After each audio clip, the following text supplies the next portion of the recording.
ক্লাসে স্মার্ট টিভিতে চলছিল অশ্লীল ভোজপুরি গান, আর সেই গানের মাঝেই শিশুদের বেঞ্চে নিশ্চিন্তে নাক ডেকে পা দুলিয়ে ঘুমাচ্ছিলেন প্রধান শিক্ষক। এমন একটি ভিডিও সামাজিক মাধ্যমে ছড়িয়ে পড়তেই শুরু হয় তীব্র সমালোচনা। ভাইরাল ভিডিওতে দেখা যায় শ্রেণী কক্ষের স্মার্ট টিভিতে উচ্চ শব্দে অশ্লীল গান চলছে, আর তার সামনেই বেঞ্চে শুয়ে আছেন প্রধান শিক্ষক রমেশ চন্দ্র।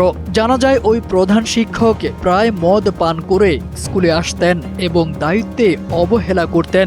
ভাইরাল ভিডিও এবং অভিযোগের ভিত্তিতে তদন্ত শুরু করেছে শিক্ষা বিভাগ।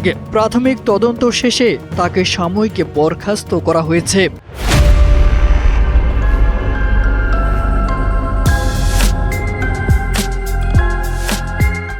ঘটনাটি ভারতের উত্তরপ্রদেশের মহবা জেলার খারলা থানার টিকরি গ্রামের একটি সরকারি প্রাথমিক বিদ্যালয়ের।